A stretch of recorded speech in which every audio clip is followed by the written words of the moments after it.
What's poppin', everybody? Welcome to Tom and Joey Entertainment, a.k.a. TJENT. This is Real Talk with Tom and Joey, Game of Thrones Reaction Edition for Season 7,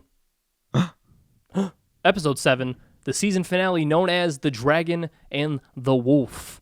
I'm one of your hosts. Dragon and the Blood. Dragon's Blood Part 3, as we like to call it. I'm one of your hosts, Joey Prokes. Alongside me, as always, is my partner in crime, Nice. Tom Hazelwood. Tom, how are you doing today? Tonight?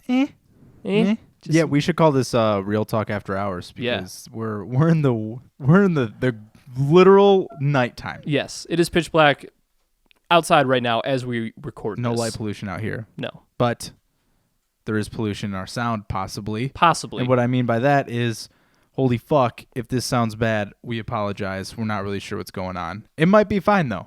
Yeah, it could be. We could post this and no one has any idea. For some But reason, we don't change a thing, and It's our different mixer, every time. Yeah, it's literally different every single time we record. And we can't really figure it out why. Yeah. So if it is weird, we apologize in advance. But And if it's not, then just ignore cool. us and call us dicks, and we're good. all right, sounds good. If you're here for the first time, which would be weird if you were, because it's the season finale, but nonetheless, You never know. with our reactions, we go through each scene of the entire episode, scene by scene, and then we go through some Patreon supporter reactions, Frame by frame. frame by frame. Yes. Character by line by line, like Yep. script notes. Yep. No, we don't do that much. But we're going to go through, after that, we go through Patreon supporter reactions to the episode, and then we do our coveted Game of Thrones power rankings, which is our last of the season, obviously, because this is the season finale reaction. Sick. Yeah. So, like I mentioned, we had Patreon supporter reactions, but This is the last time to do it. So if you didn't do it, then that's on you. yeah, that's on you. It's not on us. It sounds like Yeah. a you problem, but we will have content in the future, and you're probably asking yourself, oh my God, Game of Thrones is coming to an end. What are Real Talk with Tom and Joey going to do? Yeah, but like seriously, still post stuff. Yeah. Yeah. Yeah, absolutely. Yes. Yes. But we will have new content coming for you as early as next week with a brand new segment that you're going to get completely out of surprise. We're going to keep pushing you out I'm new surprised. content. I don't even know what it is. Yeah, I haven't even told Tom. I'm just going to spring it on him right at the Whoa. last second. Not really. Okay. But nonetheless, let's swan dive right into this episode. We start out with the Unsullied and Dothraki outside of King's Landing and Tyrion and Jon at the same time sailing into King's Landing with Euron's fleet in the bay. The Unsullied, just like the music, the whoomp, whoomp. And if you've watched our Game of Thrones reaction videos previously, you know I am a huge fan of the Game of Thrones music. But I just think it was just a badass scene to show the type of force. And they kind of did it with the Tyrion and Jon scene. They kind of showed it on both ends. Right. So it's like, okay, Dany's army, Unsullied, and Dothraki are outside of King's Landing. But You're then, on ships. Yeah. Yeah. But then Tyrion and Jon are sailing into an entire fleet. Yep. So Sick. yeah, so it was kind of cool how they provided both sides, and as well with the Unsullied and Dothraki, where they were marching. That's a place we never really seen of Right. King's Landing before. Yeah. So that was definitely cool. Cool shot of King's Landing too. Yeah. King's Landing is mad dope. Yeah, and they mentioned in the when Jon and Tyrion are talking, Tyrion mentions that like it has over 1 million people in the King's Landing. I didn't know Yeah, that it that's was crazy, that highly yeah. populated. New York City, baby. Yeah, it's true, which is pretty cool. It's just pretty cool again with Game of Thrones in their various locations and how like the significance of them and just Yeah. how they portray them in the video, like how ridiculously amazing they make them look, and they make them look like legitimately from that era, even though they still use like locations that are still around today. Right. obviously. Yeah. So it's pretty cool. So then we go And to dragons that are still around today. That's cool. Yeah, that's not CGI. No, they actually no. like tame those, Mhm. which is pretty cool. Sick. So then we go to inside King's Landing, inside the Red Keep, where Cersei and Qyburn are talking, and Qyburn mentions that Daenerys is not with Tyrion. And I want to go ahead and provide a coveted Kobe, because I totally called last episode that Daenerys was going to ride into the meeting on Dragon, which was way dope. But then Cersei tells the Mountain, and this was kind of an interesting scene because you kind of give a glimpse into Jaime's reactions with Cersei's actions, because when Cersei tells the Mountain to kill everyone, pretty much, if something goes wrong, you kind of see on Jaime's face, like, wait, that shouldn't be part of the plan. Like, we shouldn't be doing that. You want to do what? Yeah, exactly. So it kind of foreshadowing maybe towards the absolute latest part of the episode where we have like interaction with Jaime that we'll get to, but I think they kind of put in glimpses of a foreshadowing of Jaime's eventual actions throughout the entire episode. Do you think so? Yeah. Yeah. Yeah. I think it's fair. Yeah. All right. So then we go to Tyrion and Jon being escorted by Bronn, and then the Hound and the Brienne reunion. That was pretty cool. Yeah. I think it was kind of cool because they both showed that respect. Yeah. And their love for Arya. Yeah. Especially the Hound, because I mean that was the first thing Brienne brought it up, but then he was just so shocked to know that she was okay. Yeah. And it's pretty cool to see the Hound, the guy that's known just evil, just kills everyone and everything, and it's just this huge dick, but then he has a soft spot for Arya. And I mean, she says, I was just trying to protect her, and he goes, yeah, me too. Yeah. It's finally him kind of owning up to he likes her. Yeah, exactly. I mean, that's his only real companion he's probably ever had. Yeah. So. Yeah, I mean, even because whether you considered Arya and Hound friends, maybe towards the end of their journey. Yeah. Or when Arya took him off her list. So. Yeah. And she left him to die when he fell off the mountain. Yeah. Which was not the literal, or not a literal mountain, not the mountain. Right. But yeah, I thought that was pretty interesting. And then Tyrion questions Bronn's loyalty to Cersei. And then I said foreshadowing for Bronn trading sides. Do you think Bronn, like at the start of season 8, ends up like with Tyrion? I mean, I never really thought that Bronn ever gave a shit about Cersei to begin with. No. And I don't think anyone did, but I don't know. I think Bronn is loyal to Jaime. So where Jaime goes, Bronn will go. Yeah, and to be completely honest, like I think he's more loyal to Jaime than he is to Tyrion or anybody else. Really? You think so? Yeah, just because the fact that Bronn could have left that battle, taken his gold, and literally just made off fine. Yeah. But he chose to save Jaime. Yeah. Drag him out of the water, set up a meeting with Tyrion. I think he likes Jaime a lot more than we think, for whatever reason. Maybe it's just a respect thing, but I mean, later in the episode, Jaime leaves. I bet Bronn pieces too. Yeah, I wouldn't be surprised. And when they go to the Dragon Pit, everyone except Dany, obviously, which when she rides into the meeting on Drogon. But I just put in my notes this whole scene, like when we were watching it for the first time, ever since they walked into the Dragon Pit and they were surrounded with no one else around them, obviously Cersei wasn't there yet. The whole scene was just super tense. Like I thought that anything could happen at any moment. Yep. So and like I mean, everyone's expecting traps at every left and right. So moves, and I mean, the Mountain and the Hound see each other face to face. Cersei and Jon see each other face to face. Dany and Cersei. Bronn probably doesn't want to see a dragon ever again in his life. No. Yeah, and it's pretty interesting because when Cersei ends up coming out and Bronn takes Pod away from the Dragon Pit and then we never see them again, I think they pieced out and met, like, maybe not, because he says, let's go have a drink and let the fancy people talk, whatever he said. But like I sent you that story, mm-hmm. They said that he was supposed to be in that meeting. But they said he was supposed to be? Yeah. Okay. And the actors literally can't be. So the actor that plays Bronn and the actress that plays Cersei used to date, apparently had a huge falling out, and they can't be on set together. Okay. That is literally the reason why. It wasn't a director's choice. It's weird that they would give him lines to do that then. Why not just not have him there? Well, I mean, he has to walk up. I guess. But it was just like the way that he took away Pod, and then like Brienne looked at him, or Brienne like looked at them walking away. So it almost seemed like they put emphasis on them walking away and them not being at the meeting. Because when Bronn initially left and Pod left with him, I totally thought Bronn was getting Pod out and then some trap was going to happen. Right, but I mean, that can be a director's ploy and just make you think that they're going that way and they don't. Yeah, that's true.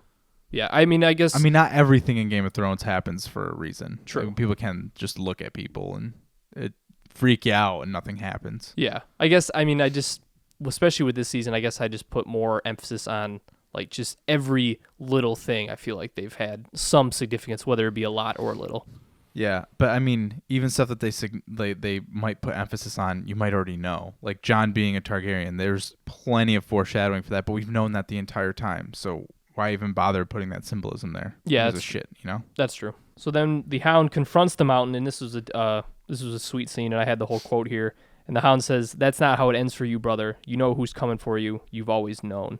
And I put the Clegane Bowl has been set, and it was definitely cool because the mountain like walks up to him, and it's almost like, yeah, he's a zombie like monster, whatever the hell he is. But he knew. Yeah, he knew exactly who which he was is interesting at. because I did not think that was going to happen. No, I thought I didn't think he had any memories left. I thought he was just a killing machine. Yeah, I thought he was just like a robot, a vegetable. Yeah, a killer vegetable. Yeah, but it was that scene in general is definitely sweet, and just the Hound in general is badass. Yeah, and the way he just like does not give a fuck. Yeah, like zombie armor. Yeah. I don't give a shit. I'm gonna take you There's out. no fire. Yeah, exactly. Just no. As long as there's no fire, I'm good.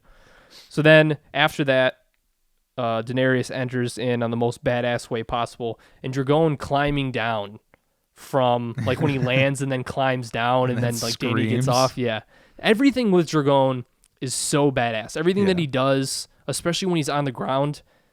Just everything he does is just super badass. And that's the best way to describe it. So then we go back. So everybody's at the meeting now. So then Euron right away, while Tyrion's trying to make his spiel, calls out Theon and says that he has Yara, and that if Theon doesn't bend a knee, pretty much, paraphrase, that Euron is going to kill Yara. And do you think there's any significance of like why Euron, or they had Euron interrupt like right away? Because that's his style. I don't know. I feel like, I guess my theory with Theon of why he's significant to the story at this point, I think is significant later on when they have a scene with Theon. But yeah, I just thought it was weird that maybe just to get Euron, or maybe had the other characters see the personality of Euron, and doing that, like cutting off Tyrion and then saying all that bullshit, like stuff that does not matter whatsoever. I just think that Euron is in it for himself. Mm-hmm. And always has been. Yeah. And even if he helps Cersei, he really just wants to help himself. Yeah, that's true. So he sees his nephew and he wants to punk him every chance he possibly can. Yeah. Because Theon's a little bitch. Yes. Euron knows it. Why not? Yeah, I guess that's true. Yeah, I wasn't sure if there was any significance, but I don't know who I hate more, weird. though. Euron or the actor that plays Euron. Oh, I'm going to make Ramsay look like a little... Don't quote me. Don't judge his character based on me. God. I'll have to look up that quote and see if it's legit. Good Lord, but he was in like 3 it. episodes this entire season. Yeah, that was pretty weak. But then again, don't quote me on it. Don't get mad at me if it's not true. So Jon had another badass quote because Jon says... or Tyrion says that they want to work together, and then Cersei's like, oh, what do you expect all of us to settle our differences and live in harmony? And then Jon's like, this isn't about living in harmony, it's about living, yeah. Which was a dope quote. And then the Hound brings up the White Walker, and then when he undoes the box at first, and then nothing happens, I totally thought, the first thing that popped in my head was that he was dead and like converted back to a human or something like that, or he was dead in just some sort of way where they could have no evidence whatsoever to show Cersei. They're fucked, yeah.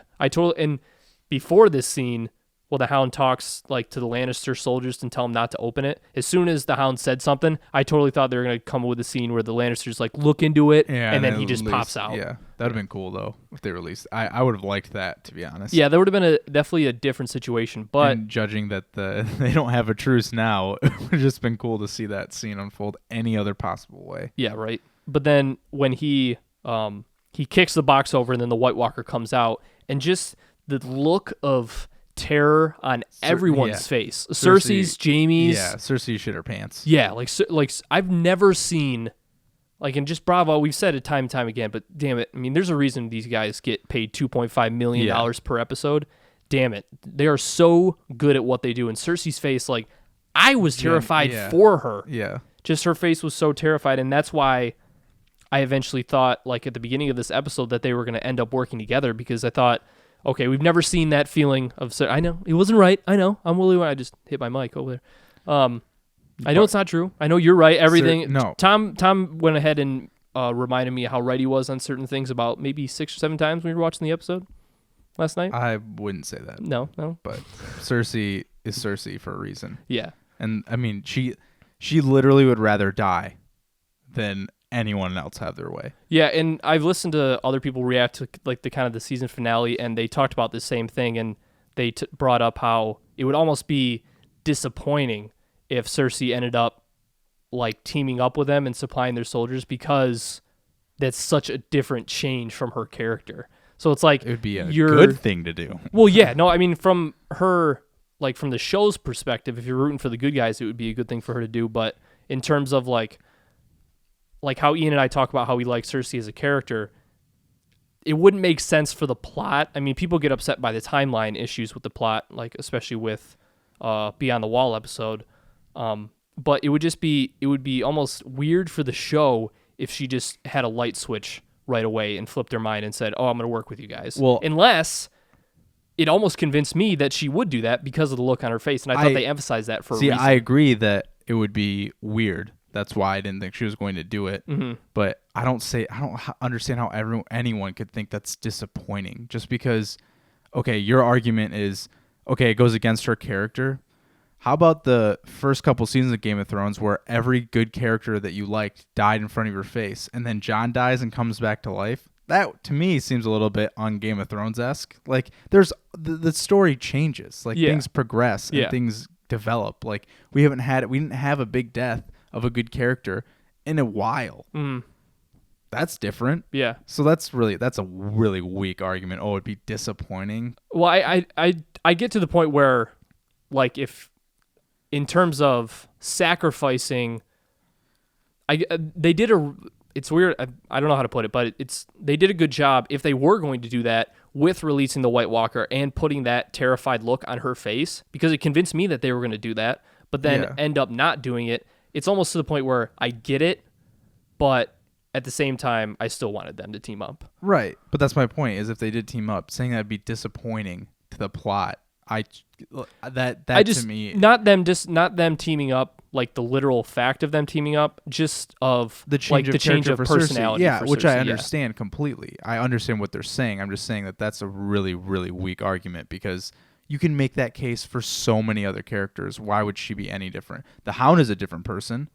Yeah, but I mean, the motif of every single person that's left in their family. Cersei and Jaime are the only real Lannisters left, because Tyrion, we might as well say, is not a Lannister at this point. Mm-hmm. Okay, so now you have Dany and Jon, who they just found out they're a Targaryen. Okay, Starks are real. Every family that's just basically shambles of themselves coming together at the end and just saying, you know what, fuck it. We did everything we could and look where we're at, and we still might not even survive. Let's just say fuck it. Screw last names, screw all that. We'll start fresh. We'll start a new world. Isn't that the motif of the entire show? I mean, if she's teams up, I didn't think she was going to, and I wasn't surprised that she didn't, but I just have a beef with someone saying, oh, that changes her character, blah, blah, blah. That's such a change of pace for the show.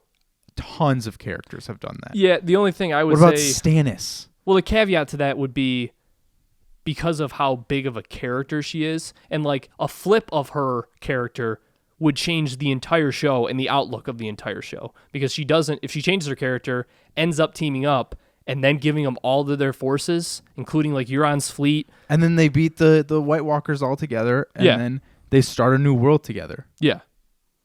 Well, I mean, I'm just saying that changes, like the difference between her decisions changed the entire outlook of the show. So did Stannis's. What do you mean? Well, Stannis wanted the throne, and then he decides, I'm going to burn my own daughter.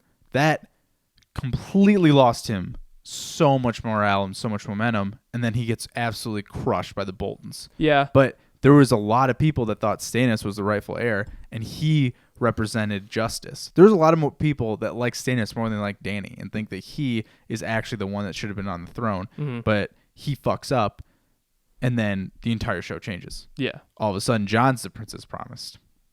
That's different. Yeah. I guess I was just thinking about more when it comes to like this season kind of being, or they call it the P-ultimate or the penultimate season, which is like the semifinal season or whatever. But I just thought it was, I mean, I don't agree with the person. I was just kind of putting the argument out there. But I get to the point where they were saying because of how close it is to the end of the show. Yeah, but that's my point, is we don't have much left. So now we have 2 giant wars that we have to get through in 7 episodes. Okay, what if they were to team up? Or even, what if they team up now and just say, we'll hold the truce, and then we'll deal with our shit after. Mm-hmm. But we need to deal with this right now. Well, that's what Cersei told them. Exactly. Was that exact thing, but that she's not actually going to follow through with it. Right, but if she actually followed through with that. Yeah. I didn't expect her to do anything different, because that's her character. I'm not surprised whatsoever.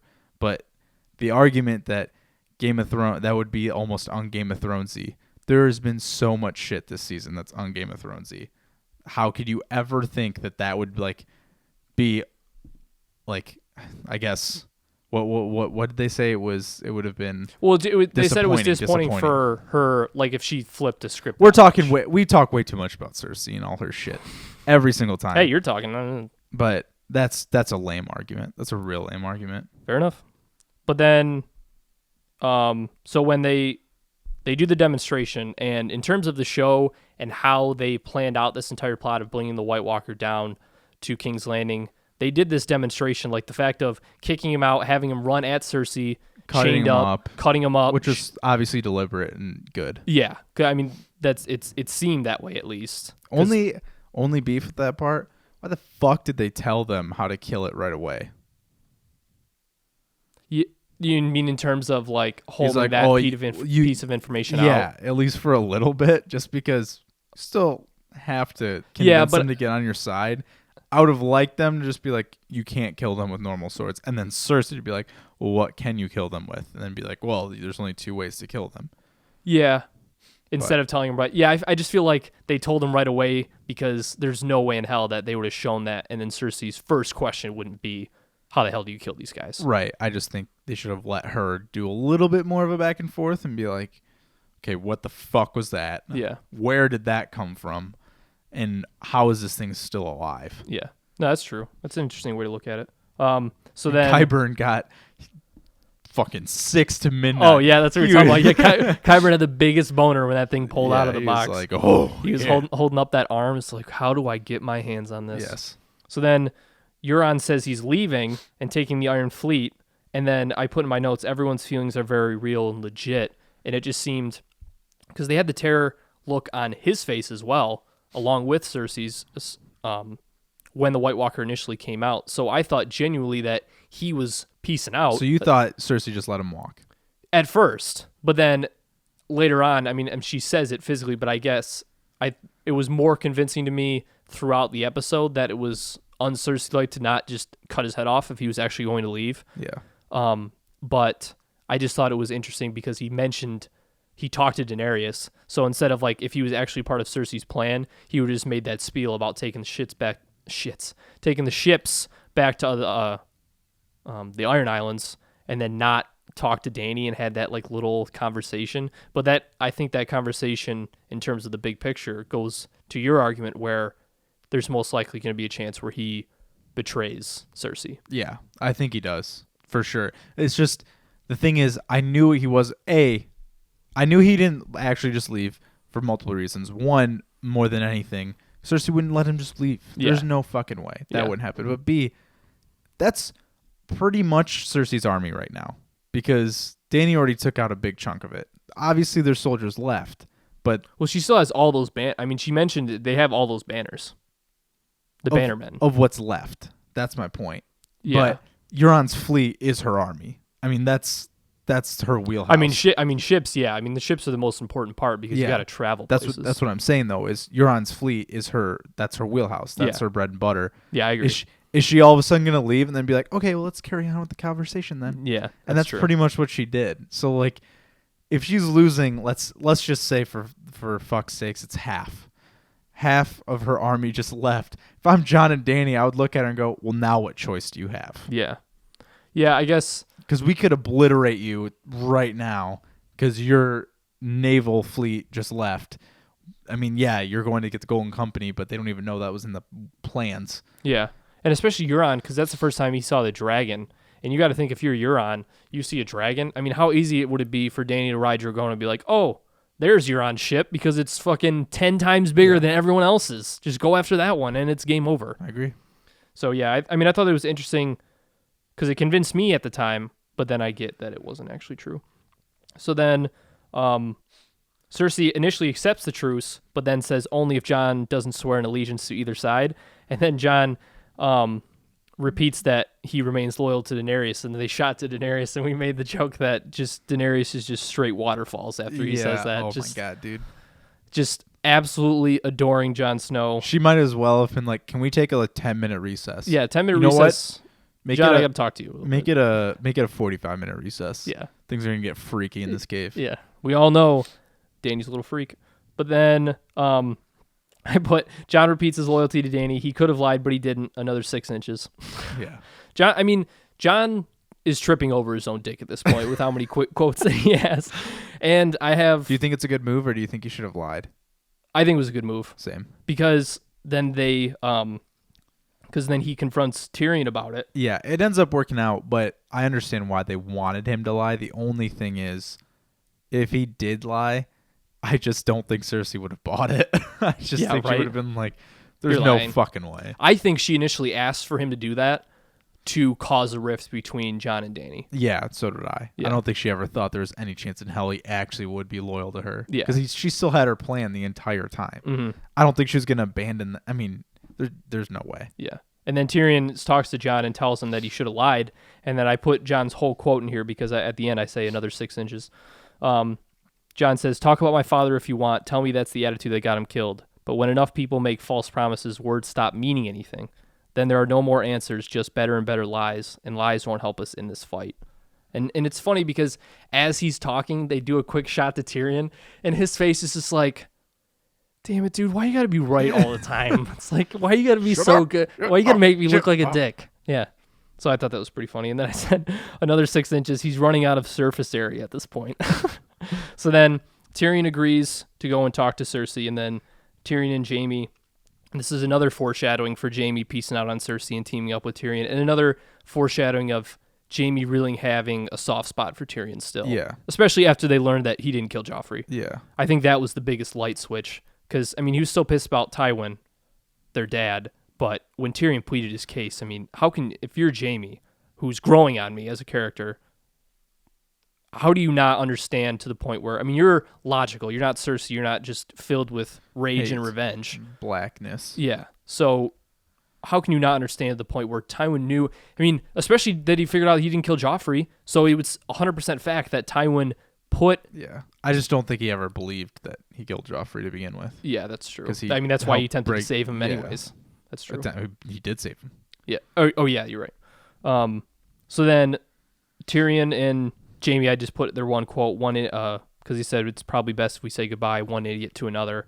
So it seemed that was kind of like the bonding moment. Yeah. But then Cersei and Tyrion have the conversation, and Cersei blames Tyrion for Tommen and Myrcella's death because she says killing Tywin left them vulnerable, which that does make sense. That could definitely be Tyrion. That action could definitely, that's not just Cersei talking shit. That's... No, yeah, you could legitimately say that's a legit reason the king? why. Yeah. Yeah, exactly. Or the hand of the king, you mean? Well, right, but then... She was talking about Tywin when he shot Tywin with Yeah, the bow. yeah, but then Cersei kills Tomlin, so then Tywin would theoretically... Well, he jumped out the window. Right. Oh, yeah, sorry. Yeah. Well, she indirectly killed him. Right. That's what I mean. Right. Oh, okay. Because he jumped out of the window because she killed his wife. Yeah. Yeah, so you're right. So really Myrcella would probably be the only reason, because if Tyrion didn't kill Joffrey, he wouldn't have got... No, what I'm saying is, by killing Tywin, they could have lost their entire throne, because Tywin would have taken place. If you're Hand of the King and the king dies, you become you're king. saying if Joffrey died when Tywin was still alive? No. Because Tyrion killed Tywin, Mm-hmm. then Tomlin dies, all of a sudden, there's no king. Oh, So okay. your family loses the throne altogether. So she's saying you left us vulnerable. What she's saying is, we did not have a king. We could have been... The Lannister family could have been ousted completely, and someone else comes in, a whole new family. They're just lucky that Cersei took the throne, and they still elected her to be queen of the Seven Kingdoms. Yeah, but theoretically, they didn't have that blood right, because Tomlin was Jaime and Cersei's kid. Okay, he dies. Should be Tywin. Okay, Tywin's dead. Okay, Myrcella's dead. Everyone's dead. Yeah. So Tyrion making that action is basically forcing them to not have the throne. Specifically when it comes to Myrcella, I think that would be, if anything, the most of Tyrion's fault, because if Tyrion doesn't get convicted of this, it's not Tyrion's fault to the point, he didn't do it and he got convicted, in a way it's not his fault. Yeah. But to Cersei, I don't know, it's weird that I get why she brought that up, but it's just Cersei being emotional and hateful. Cersei doesn't honestly blame. I don't honestly think Cersei blames, or deep down she knows Tyrion had nothing to do with anything other than Tywin, obviously. Mm-hmm. But she understands it. She just doesn't care. Cersei's the worst person in terms of just all she wants is blood and revenge, and that's it. Once you're on your shit list, that's all there is. Mm-hmm. There's no rationalization. It's just you're dead to me. Yeah. So then they get into a little scuffle, and then Tyrion gives her an ultimatum with the mountain and says, "So put an end to me." And then Cersei couldn't give the word. Did you think he was dying? No, because they didn't really have. I mean, they did in a later scene with Jaime. I thought Jaime was about to get totally toasted. Yeah. Yep. But she never even. I mean, she looks at the mountain, but she never even like gives a glimpse of giving a signal at all. Which is weird to me. Yeah, I feel like if anything, Tyrion would be the one that she would. But then again, I mean, she kills the hand of the queen. All of a sudden, the dragons are out. Yeah, dragons are coming in. Yeah, and your fleet is gone. Yeah, no shit.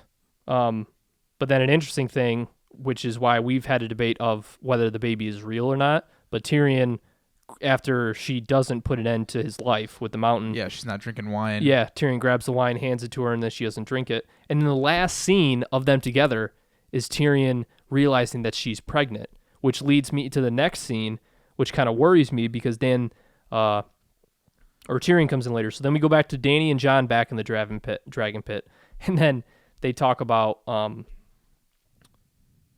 how Dany can't have any more children. And then Jon, another quote, "Has it ever occurred to you that she might not be a reliable source of information?" When she was talking about he was talking about the witch that told Dany that she couldn't have any children. So Jon just growing and growing some more.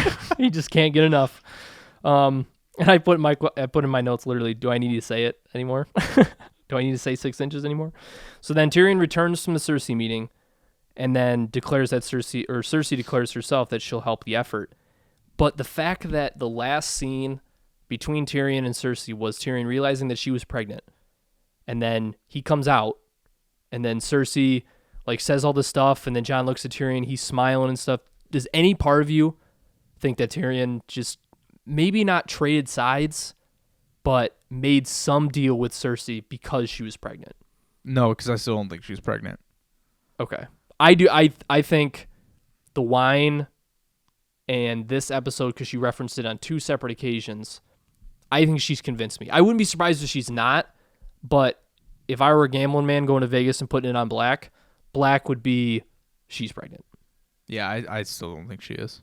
Because I think the wine might have been a tell, but maybe she was doing that to manipulate Tyrion. What I'm thinking. Yeah, but a part of me thinks that Tyrion made a deal with her because they don't show anything aside from, oh, you're pregnant? Boom. Then she comes back and Tyrion's back, blah, blah, blah. So I think, I don't know, a part of me thinks that he made a deal with her.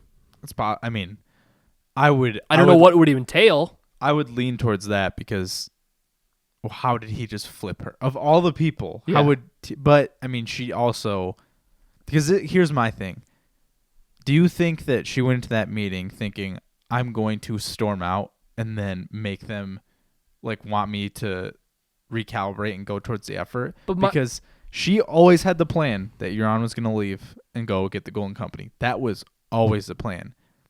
It's hard for me to understand, was her plan to just deny helping them out altogether, storm off, and then hopefully like reignite that? And like, what's the point of having the meeting in general though? Because Tyrion mentions it. What were you hoping for? Like, what were you hoping to happen with allowing them to come down? If she was going to just do that plan and have Euron leave, go get the Golden Company, they wouldn't need to be down there for Euron to leave and go to the Golden Company. Maybe but I feel like that would be a stretch for them to come down just so they can think that Euron's not a part of our army for like maybe a surprise attack. But it seems like that's a lot of work. I mean, what she can do is she can invite people over for a sleepover. Yeah. And then so she has the meeting, and then she fake storms out, and then she says, okay, I'll enjoy the effort. So now everyone's on board. I think that was the plan. So everyone thinks that she's a part of it, and then she can sneak attack everyone and fuck them all up. Yeah. I mean, that's the plan right now, without a doubt. We just don't know. Was her plan to pretend to be on board altogether, like the entire time, or did she just invite them, and then part of her was like, I'll just fuck this. I don't want to be a part of it, and then they'll know I'm coming, but whatever. Yeah. Yeah, I just thought it was weird that if that was her plan the whole time, why did she invite them down in the first place? But that's exactly why, though. What? So she can get on board with them. Fake on board. Oh, fake. Okay. Yeah. Okay. I see what you're saying. Okay. Because that makes if sense. That's a genius plan. Yeah, that's the trap. To think that okay. Yeah, you're totally right. I don't know why I thought that. But again, was that the plan from the get-go, or was she thinking, okay, I'm going to not have any part of this. I just want to see if they actually have dragons. I want to see these for myself. Yeah, no, that's true. Yeah, that's a good point. So then we go back to Winterfell and Sansa and Littlefinger talking, and then Littlefinger says when they were talking about referencing Jon, because Jon got, or Sansa got a raven about Jon pledging his loyalty to Daenerys, and then that's what they talked about. And then Littlefinger says he was named King of the North. He can be unnamed. And then Littlefinger plays that motivation game where you assume the worst in someone. And I think that, in general, was kind of a foreshadowing for later, but it showed that the reasoning, because of the later scene that happened in the episode, Littlefinger bringing up Jon and like pretty much telling Sansa to like betray him almost, was like one of the things where Sansa was like, because he played the motivation game with Arya, or as Arya as an example, and then Sansa eventually lands on Arya wanting to be Lady of Winterfell. Yeah. But then I just think that was because they portrayed it like they've been plotting against Littlefinger this whole time. Yeah. But a part of me almost looked at that moment right there, and Sansa was like, "Wait, why? This is the first time he told me to dethrone Jon, and maybe he's out for like the worst." My theory is that she went through that game and immediately went to Bran and asked him, okay, Littlefinger saying all this stuff. Yeah. Why is Jon doing this? And then Bran just showed Sansa everything and explained everything, and immediately everything was cool. Yeah. Because that's the thing. You just go to Bran and ask him anything, and he will tell you the world. Yeah. Unless you're Sam. Yeah. Yeah, because I'll bring up Bran specifically again after we get to that later scene. So then they go back to Dragonstone, where Jon, Dany, and the entire council are having a meeting. And then Dany says, because Jon talks about having to be together if they're going to pledge their allegiance together, and showing the North that they are indeed together. And then Dany says, I'm not coming to conquer the North, I'm coming to save the North. And then she tells Jon that we'll sail together. And then they show Jorah.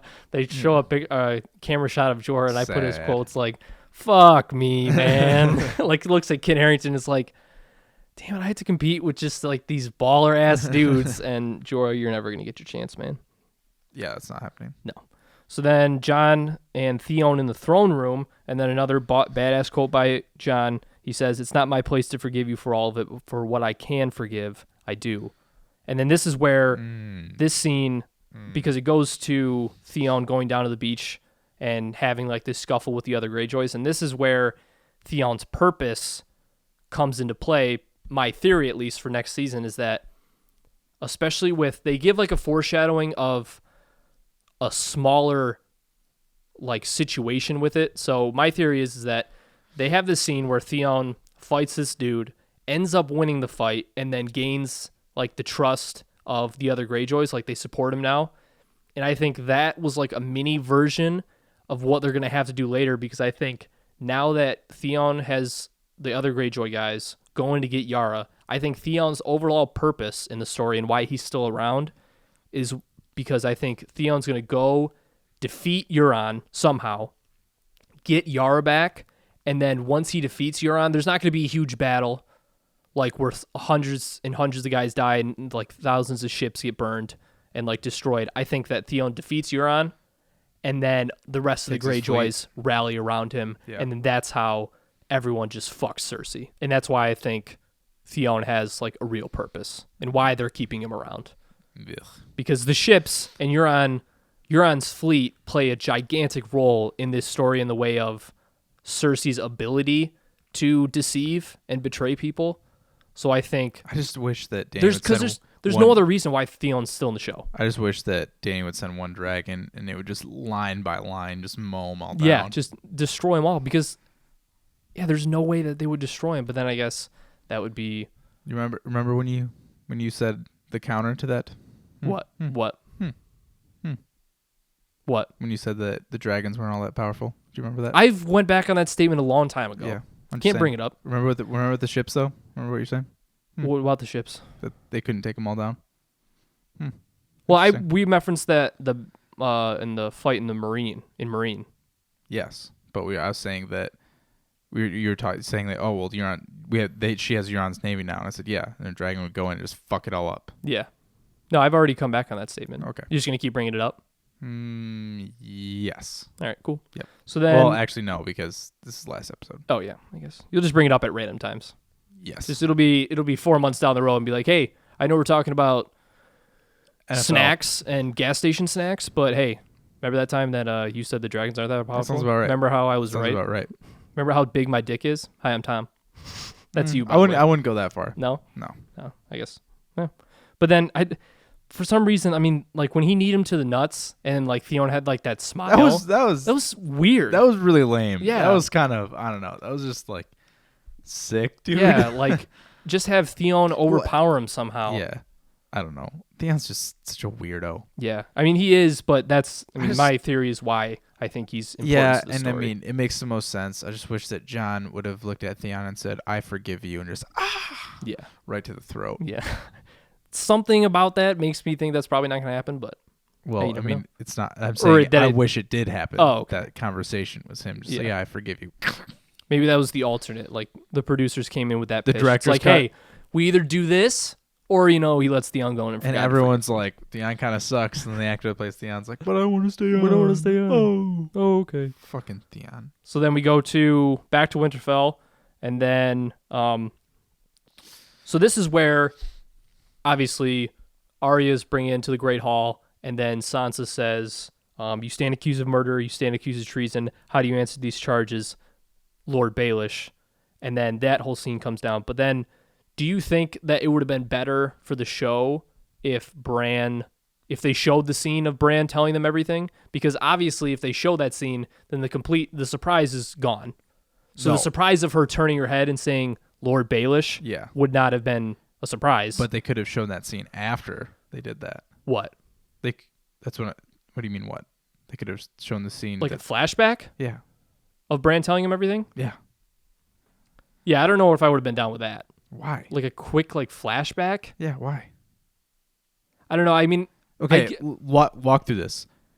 She goes to Lord Baelish, and as she's explaining all the atrocities she's done, there's a flashback of Bran explaining to Sansa everything that went down. Shows Lord Baelish pushing her down the moon door, Lyanna down the moon door.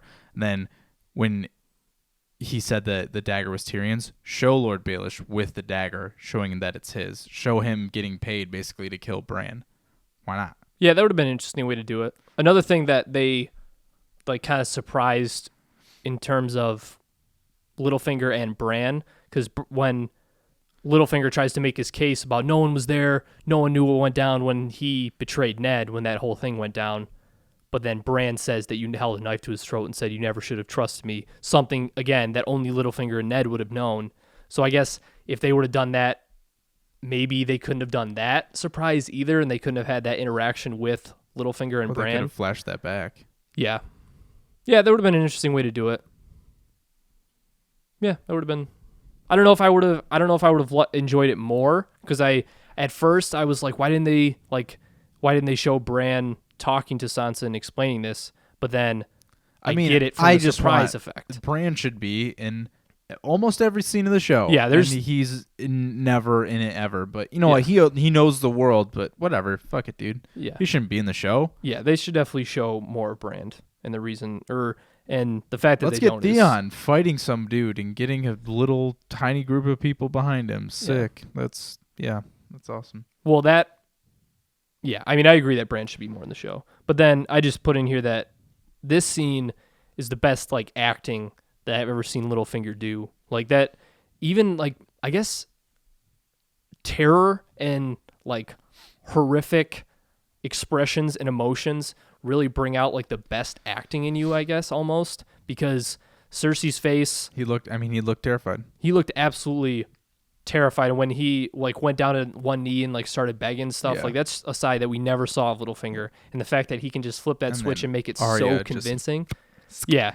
Like just So awesome. Grey Worm style when he Yeah. did those two Bosset Marine. That was freaking badass. His own dagger. Yeah, exactly. So then we go back to King's Landing where Jaime is commanding the forces and telling the other lords their plans to march north. And then Cersei tells Jaime of her plan to Oh, you fool. to deceive. And he says, "Oh, I always knew you're the dumbest Lannister, the stupidest Lannister, whatever." And then Jaime's like, "What the fuck, babe? yeah, well, come on, babe. Babe, We let's go gotta- help him out, babe. We got a little babe, It's fine." babe. But then she tells about the Golden Company, which is badass, and it says 20,000 men and elephants. So if Yeah, we see elephants is elephants cool. in season 8, that'll be dope. I don't know how they're gonna fit on those ships, but hey. Yeah, yeah, I thought about that too because she talks about how Euron was going to go pick them up, Yep. and I don't know how they transport those things. Whatever. It's just more tinder for the dragons. Yeah, right. So then Cersei, Jaime talks about how she conspired without telling Jaime and did things without telling him, and then as soon as he realized that fact, the trust was just boop out the window, and Cersei, Jaime tries to leave, the mountain stops him, and then Jaime gives an ultimatum, which is weird that they would give two ultimatums Yeah. in the exact situation, like the mountain stopping him and Yeah. saying, "Are you going to do it?" Blah blah blah. I thought Jaime was toast though. Yeah. Because Cersei nodded, I was like, it's over. He Jaime's dead. pulled the sword out, the Jaime's music dead. started, and I was like, Here we go. Episode 9. "This is the big death." Bang. But then he says, "I don't believe you," and just leaves. And the Yeah. mountain doesn't do anything. Yeah. Which I thought was very weird I don't know. I mean, I guess Cersei. because Cersei needed- didn't tell him to not do anything. I mean, well, Cersei probably. He was probably waiting for Cersei to be like, kill him or something. Yeah, like tell him like Yeah, a more than just a confirmation. little like. Who Wants to Be a Millionaire? Final answer. This doesn't mean stab him to death. Yeah. Yeah. This does. Yeah, kill him. And Cersei likes to wait. Or how did she say, Daenerys? Kill the silver-haired bitch. Yeah. And the bastard who calls himself the King of the North. Yeah. So maybe that's the cue he was looking for. Maybe.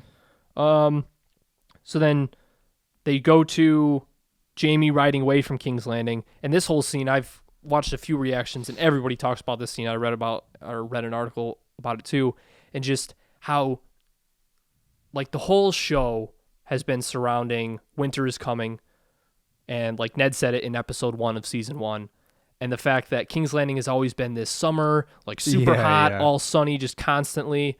And the fact that when Jaime leaves, Now we got a bunch of snowflakes. yeah, there you go. There you go. I see what you did there. But then like he puts on the glove and then like the first snowflake falls and just like how they show snow on everything and the music with the gospel like choir was really sweet. And initially when I was first watching it, when I saw the snow, I was like, holy shit, the Night King is going to come with the dragon and burn down King's Landing. That was my first thought for some weird reason. That'd have been chill. That would have been pretty epic. But still, nonetheless, it was a dope scene. And then I said, Jaime's going to Tyrion, right? I mean, that's... Yeah. Where else is he gonna go? Yeah. And the thing is, he will be fine because Brienne and Tyrion will stick up for him. Yeah, I don't think... Without a doubt. Because, I mean, they're definitely not going to, like, do any hostile things where they're going to kill him right away or something. The only thing is, everyone's about to find out that he's the one that pushed Bran out the window. No shit. Because Bran knows that. Right. Unless Bran doesn't say anything. Maybe he doesn't, like, when he realizes he's, like, changed and actually a good guy, but he well, looks like Bran's But like, Bran doesn't I know what care you either did, bitch. way. That's the thing. What do you mean? Bran, it makes no difference to him that he pushed him out the window. He doesn't care that he did it. He's not mad.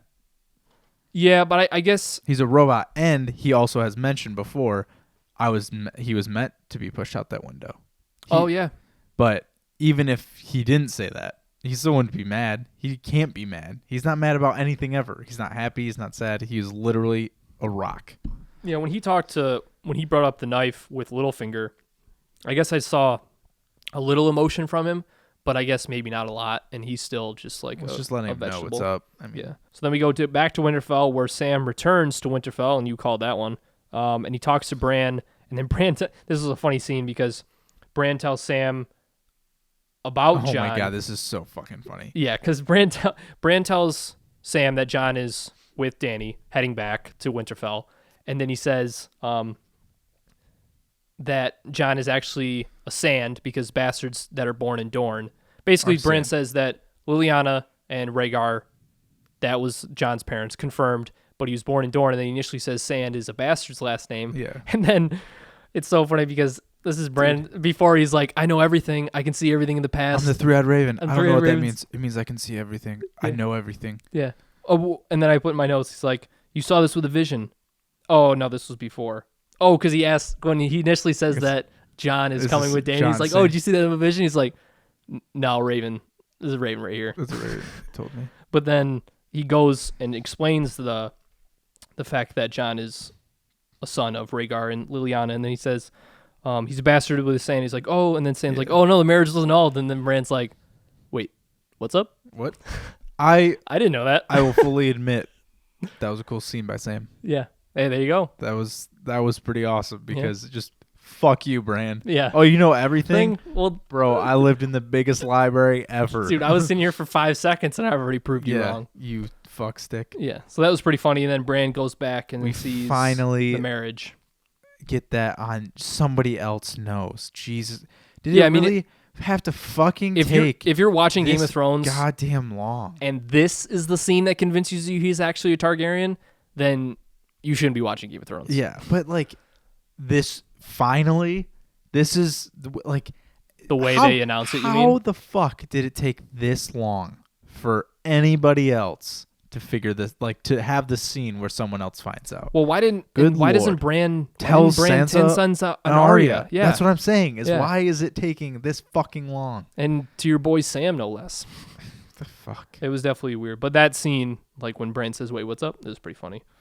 So then they go with Bran still narrating about Jon being the rightful heir to the Iron Throne, and then they go to the ship, and then Jon and Dany get nasty. Yeah, just ugh. You were wrong. Yes, I was wrong. That was a gross scene. See, and this is like, and it's weird because I get it. By all means, I get that. Like in the show, like everyone's celebrating this shit. I'm like, ugh. Well, because I get the incest, like the literal incest is gross, but to me, and it was like Jaime and Cersei, it's like they're not actually brother and sister. They are in the show, I guess, but just seeing, to me, it's like I'm just seeing two actors or actor and an actress like doing a scene. I don't actually think they're doing incest to the point where like I get that it's incest, but it doesn't, not to the point where it grosses me out. See, my counter would be you look at Jorah with his grayscale and you think, does he have grayscale? So your grayscale is incest? No. Well, no. But you can, but incest sex is not different than regular sex. Grayscale looks disgusting, and it has pus, and it grosses and oozes out. Looks disgusting. I mean, it doesn't look any different than regular sex, even though it kind of looked like Jon was humping her belly, even though he was pretty high. He was pretty high up there for, that was a weird... When you know that the people are really related, it looks a lot different. If they were actually brother and sister in real life, then yeah, I would... Or aunt and nephew, I guess. I don't care. It's... Sure, yeah, it's a show. I can separate myself from... Like, skin stuff doesn't bother me, but incest sex, dare I say, grosses me out. Sorry, the universe. Everyone just doesn't give it two shits, but that shit is disgusting. Fair enough. Ugh. All right. Well... Big scene, obviously, but we'll see where it goes. And, dude, fucking wait. Like, one more day, and then you'll find out. Dany was frolfing. God damn.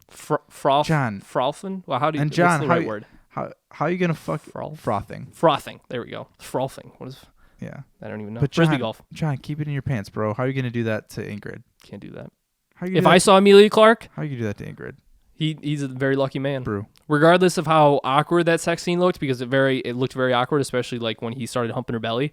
But damn, you still got to do a sex scene with Emilia Clarke. So to Ingrid. Yeah. Oh yeah, that is pretty weird. But hey, profession. If he's bringing home $2.5 million per episode, I don't think Ingrid's gonna be telling him he doesn't know anything. Jon Snow. You know nothing, Jon Snow.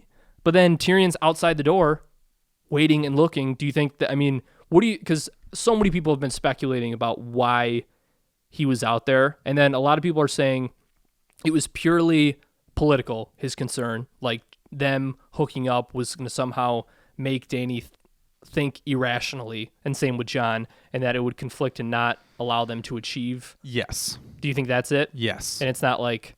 Because a little part of me was like, oh, maybe Tyrion fell in love with Dany and then he was pissed. But I feel like that would be too simple. No. But then that's not it.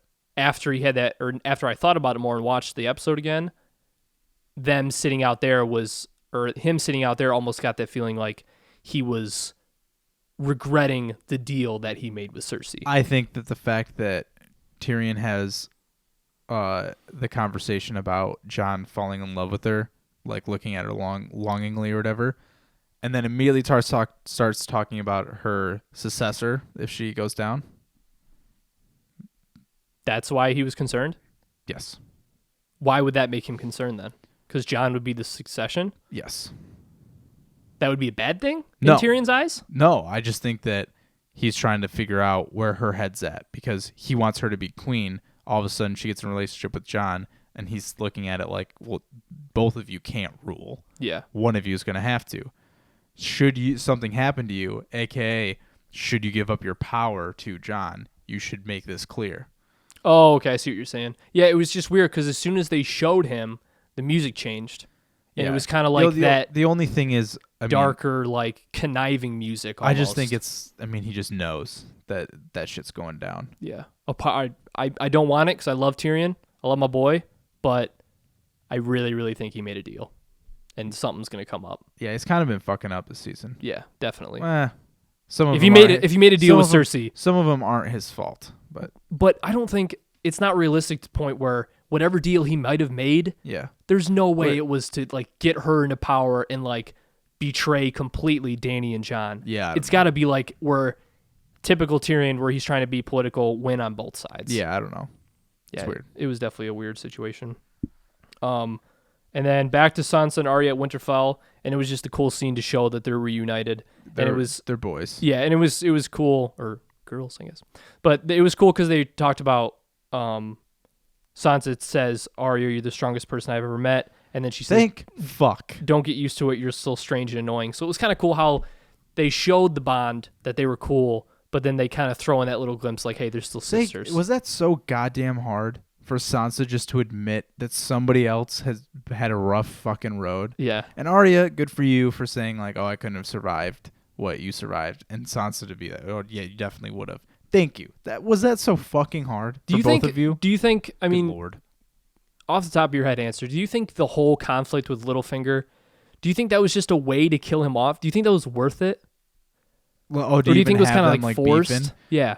Like the way they did it, because they really, there's no, Bran telling him, so you're saying that after that Sansa Littlefinger meeting, that's when she went to Bran? Yes. Okay. Because with those whole interactions with Sansa and Arya, there's no way they talked to Bran beforehand with those, because Arya was genuine as hell. No, yeah. That's what I'm saying is, like, right after that meeting, she goes to Bran, they figure everything out, and they have this huge meeting. They tell everyone about it. Yeah. And they're like, okay, because they made it a point to have Bran at that panel for a reason. As soon as I saw him, I was like, something's going to happen. Well, and the thing is, I remember texting you and saying, I think that Sansa's actually safe. I think that she's going to sentence Littlefinger to die, and Arya's going to kill him, because I thought Sam was going to come to Winterfell. They were going to have this powwow of Jon's a Targaryen, blah, blah, blah. Sansa would be in the meeting, and then Bran would mention, oh, by the way, Littlefinger's trying to get in your fucking shit. You need to get Arya over here, and then everything would be cool. They'd kill Littlefinger off. But the fact that the second I saw him on that panel, I'm like, there's no way this is about Arya. Yeah. Why would Bran ever let that... even if he's a robot, he would look at Sansa and be like, it's all him. Yeah, that's true. And it was... oh, shit, what was I just going to say? Oh, yeah. They still have yet to bring up that Jon died. Yeah. No one's talked about that, even with the scene with Bran and Sam. Right. I mean, what's a brother got to do for a Jon-Bran reunion? Or, like, excuse me if I think that someone dying and coming back to life is kind of a big deal, where the point where you have to tell someone about it. Yeah. And let alone that no one else knows except for Davos and some dudes at the wall. And the Red Woman. Yeah, and Melisandre, that's true. But I don't know why they haven't brought it up. And it makes me think... But now that I don't know what the significance of it is. And he died again. Yeah. Theoretically. And I remember reading something that the sword, like how the eye opens, that was kind of like a coincidence almost when they filmed it. I don't know. But I don't think that's true.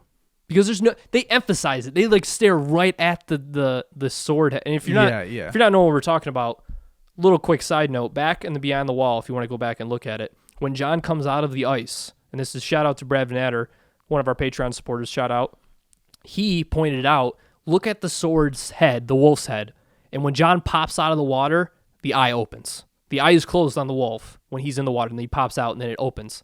But then I read that a director, the producer on the show, said it was not really any significance, but I don't see how it can't be. I mean, it's possible. Yeah. I mean, that's what I'm saying is sometimes we read way too much. Because one thing I do hate about conspiracy theories is someone like has their left hand over their right hand. They're like, oh, what the fuck does that mean? It's like we freak out over a lot of really small details. Yeah. So you never know with the show, but at the same time, it's kind of like a lot of shit can be coincidence, and it is a show. I mean, in that same episode, there was a pickup truck in the background. I did, yeah. Legitimately. I and did it's see there in the episode. Is there? Yeah. Did you go back and look at it? Yeah. Because I saw a still of that, yeah. but I wasn't sure if it was true. That's pretty hilarious. So, I mean, shit does happen. Yeah. I wonder when they realized that. And the thing is, since the show's going on their own route, if shit happens, they can kind of just roll with it. Yeah. Say, fuck the system. That's true. Yeah, and like him coming back to life after being in ice cold water, the significance of that would be ice and fire. So you think Jon and Dany are ice and fire, or maybe the Night King and the dragons are ice and fire, but what if Jon's both ice and fire? Well, he is. He always has been. He just became, I mean, since we figured out he was a Targaryen, he was fire. But he's always been a Targaryen. Well, I mean, in terms of us knowing that in the show. Sure. So yeah, like he's always been that because George R.R. knew back when he wrote it. But I'm talking about us knowing as viewers. But we've known that for seasons. Well, Targaryen, yeah. But I mean, aside from him being in the north, would that make him ice? Yeah. Because my point of being ice and fire would be fire can't harm him, and then obviously ice can't either because he came out of the ice water. So that was like the point, not of just ice because you're from the north. Yeah, but the first time you heard a song of ice and fire, did you think anything other than Jon the second you knew he was a Targaryen? Or heard because the thing is, that conspiracy theory was like everyone was talking about it, like for years and years and years. R plus L equals J or whatever. Yeah, everyone's been talking about that. The second someone explained it to me, I was like, oh, so a song of ice and fire. But Jon's ice and fire. Yeah, but Dany, I don't know. I definitely didn't always think that. I thought that Dany and Jon were ice and fire, or fire and ice respectively, whatever. But I thought it was definitely interesting the fact that apparently he can't be killed by ice or fire. Well, he can be killed because he died. Oh, yeah. I just mean burned or frozen then. Well, he was frozen. He just came back to life. If he died and came back, he died. Oh, yeah. I guess you're right. Because if the sword opened, that means he was, or technically that would portray that he died and then came back. Oh, that's true. Huh. Or maybe he never died and he never was affected, and that's why he was able to come up, and just the eye opening was him resurfacing, and like maybe that was the only symbolism they had, like he's back, or not that he died and came back. That would be pretty weak. Yeah. Why would you have a sword? Oh, you're out of the ice. Woo! Yeah. I guess, but then my sword closed my eyes when I go for a dip in the pool. But then, I mean, then again, they said that it wasn't any symbolism. That's but that's my point. Is, I mean, if it's no symbolism, then yeah, Jon's ice and fire. But regardless of if he died in it or not, he's always been ice and fire. Okay, fair enough. So then we go, and then she says, back to Sansa and Arya at Winterfell. Not back, but we didn't finish that scene. And the only thing I also wanted to say was, she quotes Ned and says, when the snows fall and the white winds blow, the lone wolf dies. Is it just me? But the pack survives. Or has this season referenced Ned a lot more? Because Jon mentioned before, he's like, oh, I miss him. He's the most honorable man I've ever known. Yeah. And they had that quote, and someone else brings up Ned. And I just feel like more so than other seasons, he just keeps on getting brought up. Yeah, maybe. Because Cersei brings it up when she talks about Jon keeping his word and stuff. Exactly, yeah. And Theon and Jon bring him up when he talks about Theon keeping his loyalty. And Jorah says, oh, your dad wanted me dead. Yeah. I mean, it's just weird. I mean, not that it means anything. I just thought it was interesting. No, that's definitely a good point. Like, I feel like in other seasons, we like completely forgot about Ned for like 5 seasons. Yeah. And now all of a sudden, oh, I miss my dad. Yeah. And then Sansa and Arya both have mentioned specifically, like, oh, I miss him too. Maybe it was just because, like, the Starks are all grown up, so it's almost like they're reflecting on and they have what time. Like they're not fighting for their lives anymore, so they have time to cope with it, I guess. Maybe just like reflecting on who made them the way they are. Yeah. Maybe that's why they're like kind of bringing it full circle, like to the point where the characters you see today are because of Ned. Yeah. And that's why they bring him up. Yeah, maybe. I didn't think there's any like real purpose. I just thought it was interesting. Yeah, definitely. Maybe Ned's alive. Yeah. Zombie Ned. So then finally we go back to the wall, and it has the epic scene where the White Walkers come to the wall, and then you have the 3 horns for the first time in the show, which is cool because they talk about 3 horns means White Walkers in the beginning of the show. Yeah. And they never actually do it, which I thought was pretty cool. And then I put this scene equals 10 cash bag emojis because Viserion obviously comes in with the Night King riding him. And just when he first comes in, holy fuck, he is fast. He's cooking. That is way faster than a regular dragon. Like when he comes in for a second time to burn the wall down, it's not as fast, but man, the first time he passes by the wall, whew. That's arguably my favorite scene ever, just because Viserion's so fucking cool. So badass looking. And the fact that when he was taken down the wall with the blue fire, and this is another thing I brought up last night whenever we watched it, is that he took 0 breaks with blowing that fire. Well, he did. Because I watched it. He did stop. But when the Night King starts, like he goes like they have like the line of fire, but when he's just sitting there flying and burning, like he like doesn't stop. Yeah. But I know you're saying like, oh, he doesn't seem to need to recharge. The other dragons have done that as well, where they just sit there and fucking cook the thing. I don't think that's like a superpower.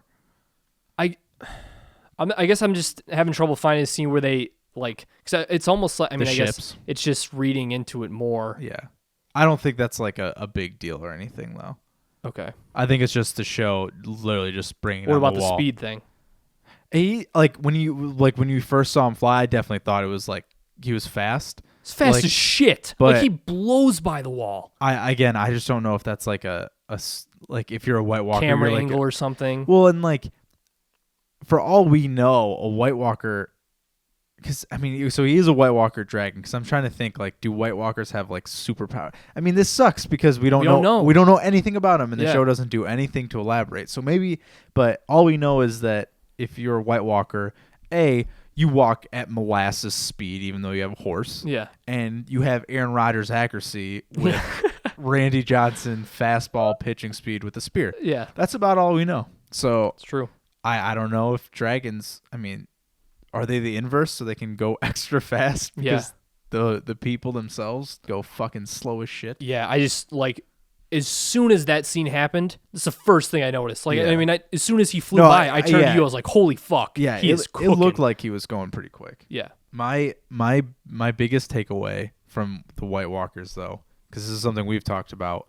What the fuck do they want? Yeah, that's the biggest thing. And I just wish we knew more because I mean, Rudy's texted you the other day. Yeah. My oldest brother, Rudy, shout out. I agree with him. I think if they just want everyone dead, that'd be you want to talk about on Game of Thrones. Yeah, because he texted me because he watched the episode yesterday, and he texted me. He's like, love the episode, but my one thing is I don't get what the White Walkers want. If they just want to march south and kill everything, then it just seems like kind of a boring ending. Yeah. And it's like, I totally get it. They have to be out for something. Yeah. But we have no idea what it is. Because, well, somebody knows what it is. Yeah. Bran, but too bad he gets like 30 seconds. Yeah. I wonder how much he gets paid per episode. I would very much like to know that, because if they wanted to kill everything, why the fuck do they go at half a mile an hour? Yeah. How come it took them a season to basically walk what Gendry sprinted? Yeah, in 5 seconds. 5 minutes. Yeah, 5 minutes. But and then I just like the spectacle of the wall falling, like this gigantic symbol, and I put in my notes, gigantic symbol of like security and strength for like thousands and thousands of years. The fact that it was so solidified and that the Night King took it down in 2 minutes. Yeah. Like in that whole scene of it falling and just like the music and everything, that scene was really surreal. Because even though if you thought it was inevitable, especially when he turned the dragon. I mean, when he turned the dragon, that was almost like, okay, that's what's going to happen. Yeah. But just the fact of it falling and falling that much and then marching over, Like they emphasize where it falls and then they go back to the Nightwalkers and then like a music starts when they start walking. And I thought that was really cool.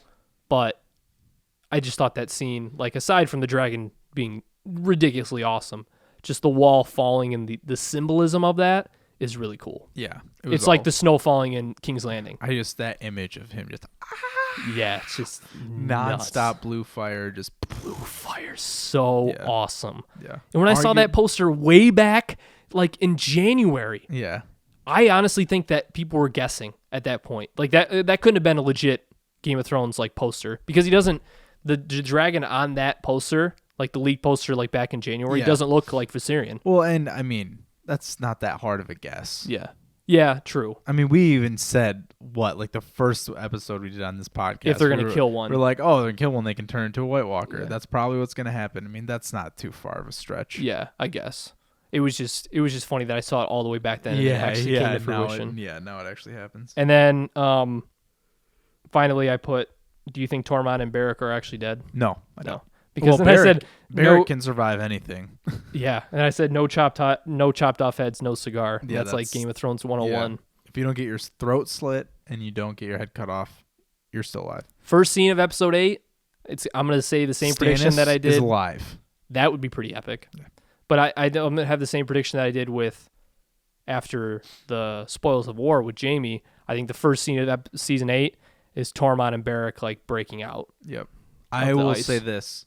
We can officially close the books on Lady Stoneheart making an appearance. Yeah?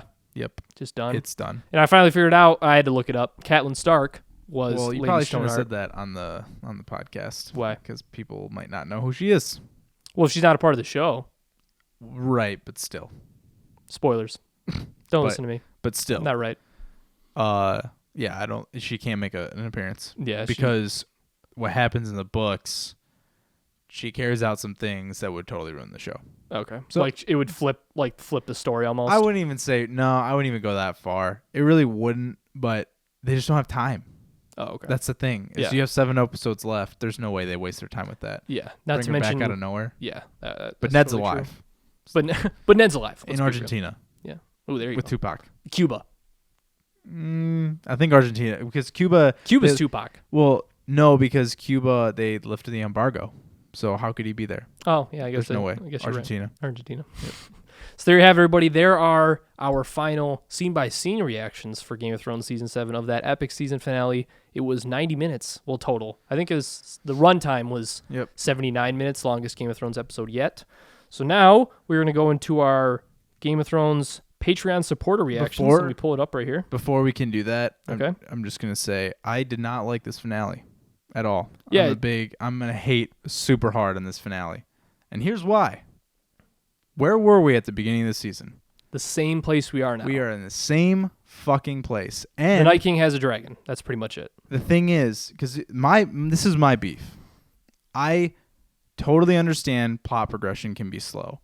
But why take off 3 episodes if you're gonna go nowhere? That's what I'm trying to figure out. Yeah, the shortening of the seasons makes no sense. That's what fucks it all up. Because if I look at last season, when we start off, okay, Ramsay is public enemy number 1. Everyone wants his head on the stake. Jon's dead. What the fuck's going on? By the end of that season, we have huge revelations with the White Walkers. Ramsay's dead. Jon's back alive. He's Warden of the North. I mean, that's going somewhere. That's progressing the fucking plot. Yeah. But at the beginning of the season, there was a huge ass war that was coming from the north. There's a huge ass war for the throne, and now we're still in the same spot. And not to mention, like, you did that whole thing with meeting Cersei and taking the White Walker down there, or taking the undead down there, and legitimately they went down there and left, and they're the same. They're in the same boat. Cersei was always going to get the Golden Company. Yep. And Euron was always going to be on her team, and like. Yep. And the only thing I guess that brought was Jaime leaving, because that was like the last straw. Because of course things like Littlefinger dies. Yes, of course. Walder Frey dies at the beginning. I get that things do happen, but for the main storyline, we still don't know what kind of powers Bran has. Sam, it takes him the entire fucking season just to get back and discover the annulment, which is a pretty big revelation. He didn't even discover. Right. Gilly did. Well, and he like didn't really realize what that meant because it was just a story at the time. He didn't realize it was talking about Jon. We still don't know what the White Walkers want. Mm-hmm. I mean, there's a rift, like you said, there's a rift between the Starks, and it ends up not mattering at all, other than just to kill Littlefinger, which could have been done in an episode. And the White Walkers, like we were saying, they must walk at fucking snail speed because it took them an entire season to just make it to the wall. Yeah, and at first when I saw him burn down the wall, I was thinking, why doesn't Night King just take his dragon and like he should be at King's Landing in like 5 seconds? Exactly. But then again, I guess if you're the Night King, you don't want to go alone because you get taken out, then everything's done. Yeah. I mean, there's so many plot holes that needed to be filled. Why cut 3 episodes? Yeah, just make a full season. This finale would have been fine. I mean, if this was episode 10 and we didn't get anywhere, I'd still be pissed. But I would understand it more so than the idea of, oh, we need to cut 3 episodes and the last season's going to be 7 seasons and we're going to make it quote unquote feature length. Yeah, like each shit? Each episode's supposed to be like 90 minutes. Which is stupid because I would. It has to be something with their budget. And why not just be transparent and just say, listen, this is why? Because I just don't understand how you can justify spending your time with characters that, to my opinion, don't really matter, but there's just other valuable characters that we can spend time on. Cut 3 episodes completely. Bran wasn't in an entire season. Yeah. What the flying... Was season 5, right? Yeah. And he holds the keys to the universe, and we still don't even see... We see him in 4 scenes this season, whatever it is. Mm-hmm. And he says 10 words. That's all we get? Are you fucking me? Yeah. That makes no sense. A lot of F-bombs today. Yes. Because that was... stupid. Yeah, it's I dumb. understand. And I know some people said, "Oh, I liked the episode overall." Not for a finale. This was a build-up episode that should have 3 episodes right after it that explain a lot. Let's get a fucking battle. Let's knock out the White Walker War. Let's say that there's 2 wars that still happen. Let's knock out one this season, and then finish off killing. Yeah, with one ending it where someone takes the throne. Let's assume that Dany's queen of 7 kingdoms. She takes out Cersei. Sure, and end the show on that. But get somewhere this time. Yeah, I mean that now with this season finale definitely flips my prediction of the White Walkers being the last conflict. I think Cersei gets taken out, and then the White Walkers are the last conflict of the show. Yeah, interesting. Yeah. So yeah, and I agree. The season finale definitely there's definitely certain scenes where they could have had like one more episode. Keep the Night King burning down the wall for the last scene of the last episode. That was great. Yeah. But you could have easily fit in like Jon and Daenerys getting to Winterfell or something. Figuring out he's a fucking Targaryen. You're telling me this season that doesn't happen. Like we know in the entire season. But he doesn't. And like that's a big deal that he needs to know. Stupid. Yeah. Oh, your brother Stark reunion between Jon and Arya or Jon and Bran? Yeah. Nope. Yeah, all the reunion was reading a Raven. We got 7 episodes left and you're going to jam pack this all. All I'm saying is I feel like this next season is going to be crazy rushed. And yeah, they might be feature length, but goddamn, they have a lot of questions to answer and not a lot of time. I mean, if they're all 90 minutes with 6 episodes, that's almost like 2 seasons. Maybe. I mean, they have a lot of ground to cover. Yeah. Well, I guess 90 minutes if you're saying 60 minutes for each episode. Because I guess it's only like 3 extra episodes. Because this last one was 90, right? Yeah. Or the total episode was, but the runtime, like Game of Thrones time from after the intro to when the credits ran was 79 minutes. Okay, so what's the new one going to be, 90? Yeah, 90 or above. They said feature length, so that could mean all the way up to like 2 hours. Right. Which, again, why? Why the fuck? I just don't understand. Yeah, I mean, I think it's a huge myth. I think that this season had a lot of great moments, but they whiffed harder than they have in the past. Yeah. The only other season was, I think it was season 5, when legitimately nothing happened until we got to like Hardhome. Yeah. Yeah, and like I've read or whatever. Other people talk about this in a way where it almost affects Game of Thrones negatively because they cut off those episodes and put this deadline out there, and it forces them to rush. Exactly. That's what I'm saying. Yeah, and avoid storylines. Everything is just going to be so pushed. So all you're going to be left with was, Well, yeah, but then why the fuck didn't they do this? Yeah. Like, we find Bran basically becomes a 3-eyed raven eventually, and it's like, okay, so what does that mean? Never explain it. Yeah. Just leave it. Mm-hmm. Oh, okay. Arya can wear people's faces. Okay, so what's she doing in Winterfell then? Mm-hmm. We don't know. Yeah. Oh, Jon's a Targaryen. Let's not tell him. Yeah. For episode after episode after episode. Mm-hmm. Bran, hey, Jon, it's Sansa. Bran says he really needs to talk to you about something very, very important. You should get your balls back to Winterfell. Well, just Bran telling anybody besides Sam. Yeah. And you definitely got a good point. But needless to say, we're not going to be able to see what they're going to do for probably another 2 years. If I even want to watch it at that point because it's so fucking long. We definitely will, though. Yeah, no, I definitely will. Yeah. So we're going to go into our Patreon supporter reactions. And the first one is Tanner Stewart, frequent Patreon supporter and frequent poster. Shout out to Stu. Batting 1,000. Yes, sir. So he says, number 1, Baelish dying on his knees, begging perfect death for a pathetic little worm. And yeah, I think specifically when it comes to the way Littlefinger acted and like his actions throughout the show, it definitely was cool to see him like die, but die in a way where he's like begging on his knees, like something that you would never picture Littlefinger doing. Yeah. And then he says, number 2, do we just assume Tormund is dead? If so, I'm triggered. And like we said, no chopped off heads. He's not dead. Yeah, that's he can't kind of be. what the new Game of Thrones they don't do it anymore. Yeah, I guess you're right. Everyone just comes back. Yeah, no kidding. Yeah, I mean, Tormund's the Lord of Light. Yeah. The prince. I mean, he's a ginger. Yeah, there you go. Touched by fire. Yeah. So then he says, number 3, all hail King Aegon Targaryen instead of Aegon. 6th of his name, only fitting to learn that while he screwed his aunt, how do you guys think Dany will react when she learns that he's the rightful heir and that she fucked her nephew? I've been thinking about this a lot, actually, because that's got to be pretty fucked for her. Yeah. Because not only is she going to find out that she's related to Jon, which do you think that they stay together? Yes. So they like full blown get married and stuff? I don't know. I think they're, especially after the season finale, I think they're ridiculously in love.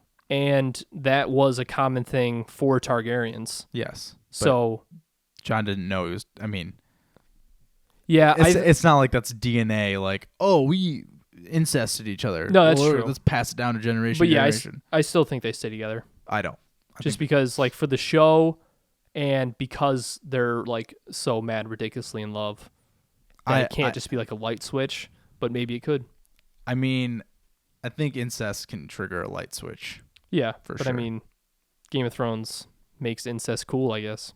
I disagree, but yeah, I don't think they end up together. I think once they find out, they split. So there was a right and wrong answer to that question. No, but your argument is that they can't just flip it off. I'd say incest is definitely something that can flip off a romantic relationship pretty fucking fast. I just meant because of how like in love they are. Yeah. Which is why. Not just like the simple fact I think they'll stay and like they'll obviously still have feelings for each other, but I don't think that they can stay together after they realize that, oh yeah, you're my nephew, oh yeah, you're my aunt. But more importantly, well, you're technically the rightful heir, but like, can I have it? Because I've kind of worked my ass off for it. Yeah, even like them being related, I'm more interested to see what Dany thinks of him being the rightful heir. Again, I just don't think that ends up being that big of a deal because Jon doesn't fucking want to be ruler. Yeah, so that's true. So then we go on to our second reactor, Adam Plumstead, another frequent one. Shout out, much love. He has number 1, suck it, Tom. You were wrong. Dead set on that not happening, but hashtag Team Incest prove you wrong. You thinking Aegon and Dany weren't going to bang is like believing the earth is flat. Jon walked into Dany's chambers, whipped out his business, and told Dany, winter isn't the only thing coming tonight. I feel like Adam's been holding on to this just to use it at the perfect time. But then he says, very good storytelling episode, not a lot of action, but great plot development. So kind of like the same reasoning behind you, but he kind of liked it to an extent. Like I said, that's fine when there's 3 episodes behind it that are supposed to be there. Yeah. He says, I'm with Tanner on the perfect death for Littlefinger. I get that Jon now has the claim on the Iron Throne over Dany, but Jon has never wanted glory like that. Yeah. He says, fuck Cersei. Joey, if she's in your top 5, I'll be so sad. She is not. The foreshadowing, the Clegane Bowl was sweet. Elephants in season 8, ? Sign me up. Yeah, that'll be totally sick, down. yeah. I hope the Golden Company looks like fucking sick, yeah, too. It looks way dope. I mean, it sucks that they're going to kill a lot of people that I like. I swear to fuck if they kill Grey Worm, but I hope they're fucking cool. Very, very rapid fucks there. That was impressive. The Ice Dragon was so GG. Holy balls, that was epic. Couldn't agree more. Yes. Very great words. A little odd that the Night King traveled so far without one.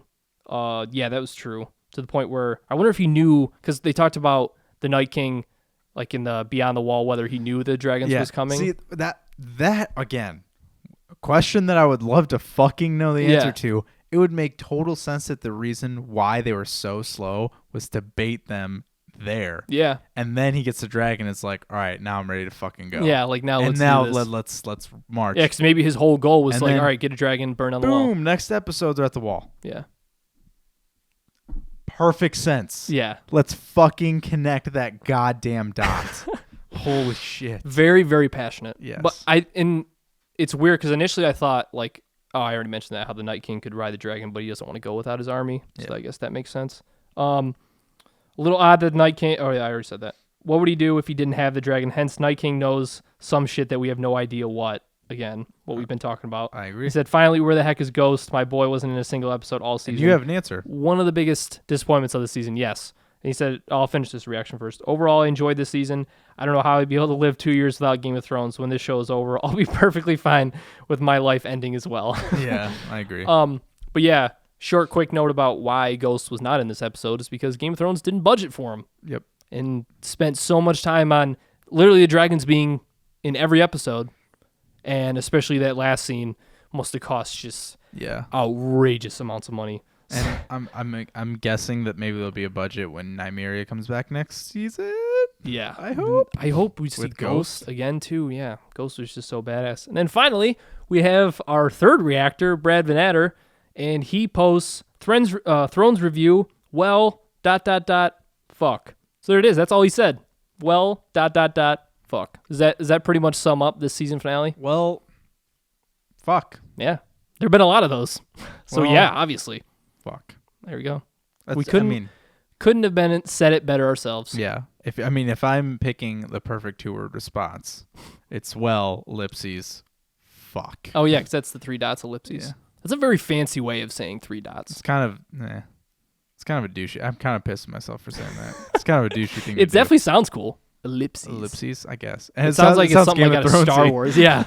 Star Wars or Game of Thrones, like, we got to get to the ellipses. But still, great, because you can be like, well, fuck. Well, hey. Or, well, fuck. Yeah. Well, fuck. There's a lot of different connotations. It really right? That's the right word. Connotations. You said connotations. Communists. I used the right. That was the right. I used it in the right way, right? Yes. Okay. Cool. It depends how you the inflection. Inflection, yeah. Is it it's inflection, right? Because you influx, or is it it's not inflex? Yeah, it's inflection. Is it inflection? Okay. Yes, I'm pretty sure. Inflection on the fuck really determines the whole sentence. Yeah, it really does. Because no exclamation point. So yeah, that also could go a lot of different ways. Yeah. So thanks for the very detailed and thought out response. We appreciate it. 1,000%. Yeah. Tom very much agrees. Yes. I'm on record agreeing. Yes. So then finally, we're going to go to our final Game of Thrones power rankings for season 7. Any surprises for us? I might have a surprise as my number 1. Okay. But you probably won't. Just because it's stayed number 1 for the entire season.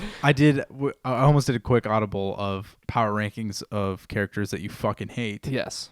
Which would have been a good one. And my number 1 would have been the season finale. So yeah, you just wanted a reason to talk shit about the season finale. Yeah, pretty much. So my number 5 of the power rankings is Daenerys. Because I initially had 5 was the hardest one to think of because my 4 through 1 were easy, like the rationale behind it. But I think I just put Dany behind here because simply riding into the meeting on the dragon. That's what I was trying to think of why I put her there. Yeah. And that's simply why. Because she just looks so badass coming in the meeting. One thing we didn't touch on now that you think about it. Cersei totally fucking sniped that she only brought 2 dragons. Oh, yeah. Yeah, where do you think the third one is? Jaime thought that she was like guarding an armada or something like that. That was pretty astute by Cersei. To notice that? Yeah. Yeah. I never would have thought of that. Or, she only brought 2. Something must have happened.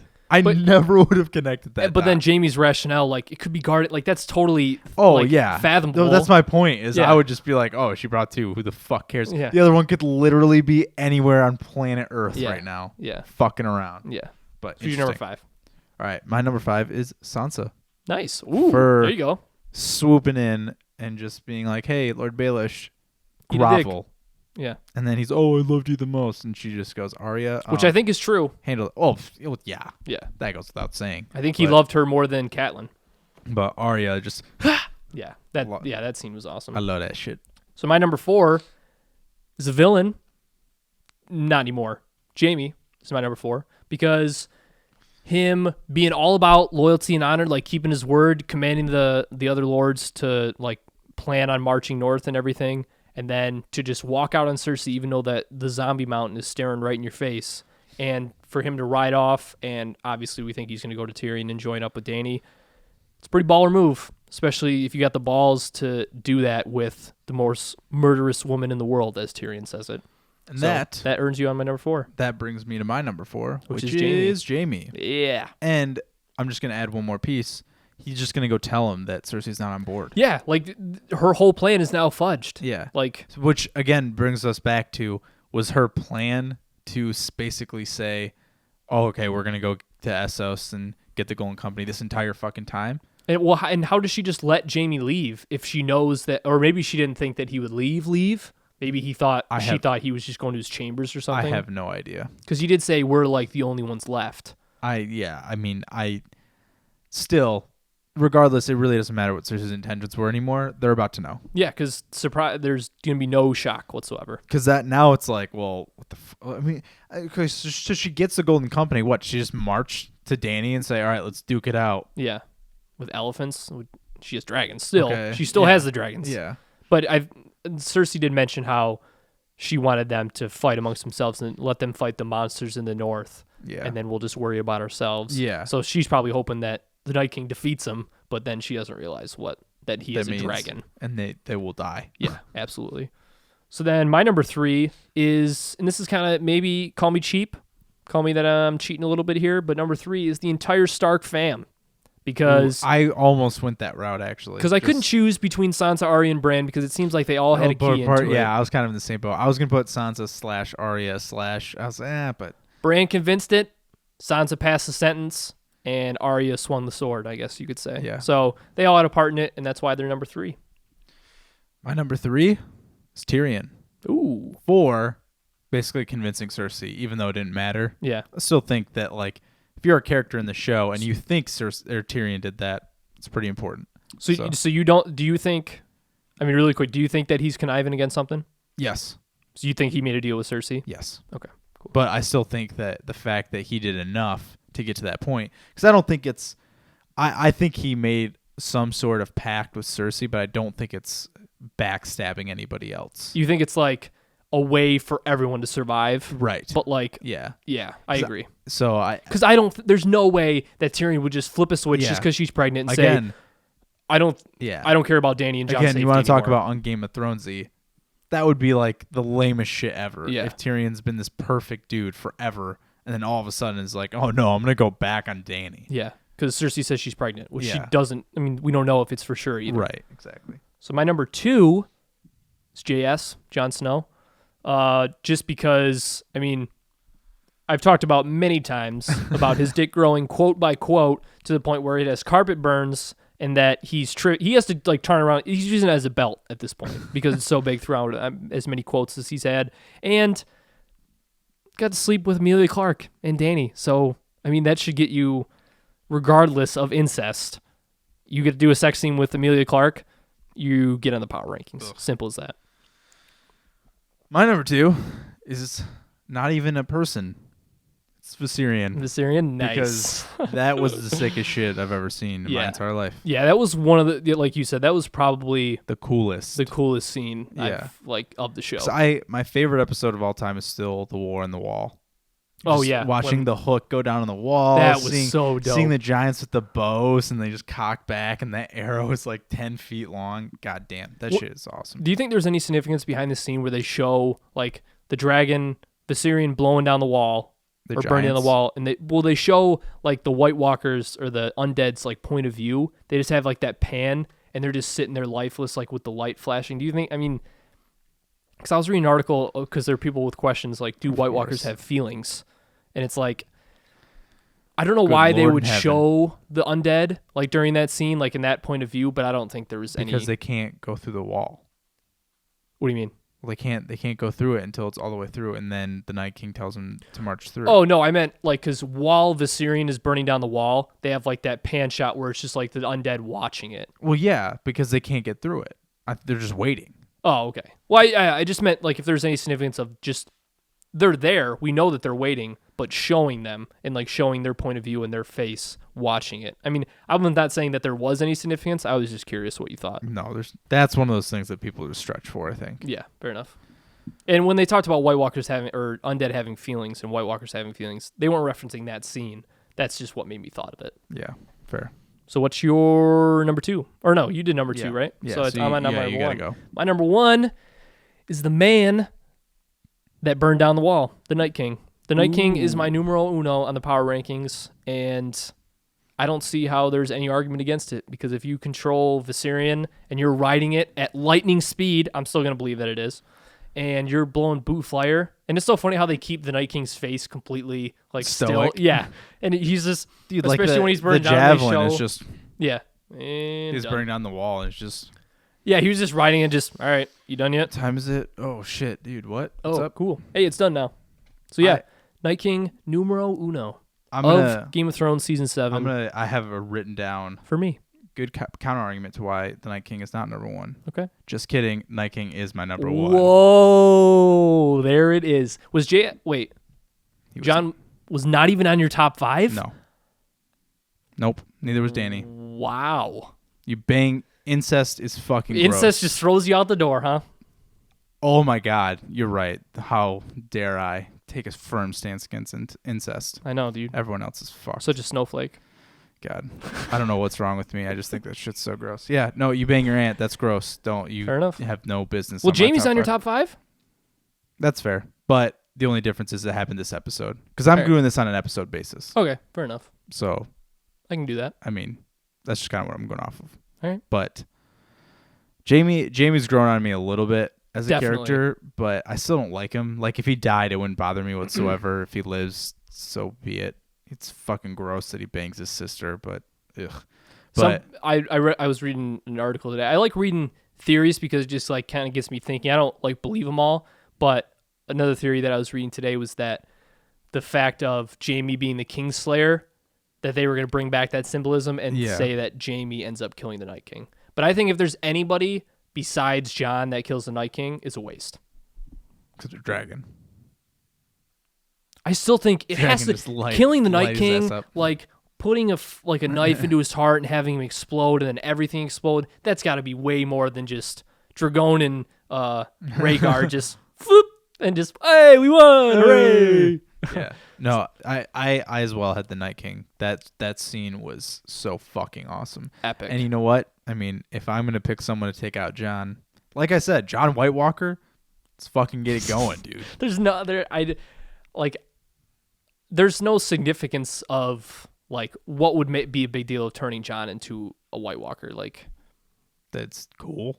Yeah, I guess it's pure spectacle, but I'm talking about like it wouldn't be like the Night King can turn everyone. Like Jon wouldn't be like a superhuman. Yeah. Yeah, no, I just like he'd just be another soldier. I just think it's cool because I think the White Walkers are fucking awesome. I think the blue eyes make it everything. And I would like Jon to just be a part of the show. Yeah, just stay in it even though you die. Just him get his own White Walker dragon and they can just ride around just like, what's up? What's up? What's up? Hey, I was actually going to ask, do you think that there's a chance that Jon runs into undead Ingrid? Ooh. Or do we see like... No, they burned her body. Jon burned her body. Remember? You're right. You're right. Because I was thinking the same thing with Thoros. Yeah, right. But then I remember they burned his body too. Do you think? Because obviously they try to for most. But do you think there's anyone else that we see they run into? Yeah. Because I'm trying to think of people that weren't burned. Because at Hardhome, that lady saw her kids. Yeah. That was a pretty surreal moment. I was just trying to think if there's anybody else. Yeah, that died that north. You could see later. Yeah. Or even someone that dies on the way down and then comes back. Oh, yeah, that's true. Yeah, because that was like one of the main points of like his bond with Ygritte, because he took her outside of the wall like without asking and then burned her body. But yeah, I don't know if I can't think of any. Yeah, but it would definitely be cool. I was just thinking about that the other day. And quick side note, remember how you were talking about the fire swords and they weren't that effective against the bear? Reason why is because it's a White Walker bear. Yeah. Fire doesn't kill White Walkers. Yeah. It kills Whites. Or yeah. Whites. Yeah. Whites. WIGHT. So that's why. Yeah. Which I learned. And More you know. I figured out that, I didn't figure out, I discovered, I guess, in my own way, that the reason why they did that bear to begin with, because we talked about whether the bear mattered, was to show that not just animals humans. Can become like wits it's just, or whites, whatever they call it. But again, like we look about like the symbolism, the foreshadowing, whatever. Shouldn't they just fucking turn the dragon in the next episode and just let people ponder that for a second? Not just like, oh, a bear. Cool. Yeah. Oh, dragon. That's why. Oh, okay. All right. Yeah. All right. Yeah. Definitely some holes this season, but overall, Game of Thrones is Game of Thrones. I still love it. Yeah, it's still the best show on TV. There's no doubting that. I mean, the expectations are literally through the roof. Yeah. So and maybe that's its biggest fault. Being pissed off is just because I expect so much of that fucking show. Yeah. But get your shit together. Yeah, I agree. So there you have it, everybody. There concludes our Game of Thrones reaction series. Forever. But we're going to be back in 2 years doing our reactions. Okay. Hopefully Dude, we're going to be like retired by then. Yeah. Hopefully we're 2 years. That's so long. Hopefully we're giving our reactions to a lot more people, a lot more audience out there. But to those of you that have been watching throughout this series, we want to thank you. And Sincerely. thank you to all of our Patreon supporters who chimed in and contributed to our show, because it definitely gave us a segment that gave some pretty good responses, and it was a great time. And we're funny. Yeah, exactly. So, without further ado, thanks for watching, everybody, and don't worry. Tune in next week for the new business. Yep, the new segment. We're going to start our new weekly show next week. You're going to see that on Monday, and then our regular topics will come out Tuesday through Friday. So we hope you enjoy it, and we'll see you on Monday. See you guys. Thanks, everybody. We'll see you next week. Peace.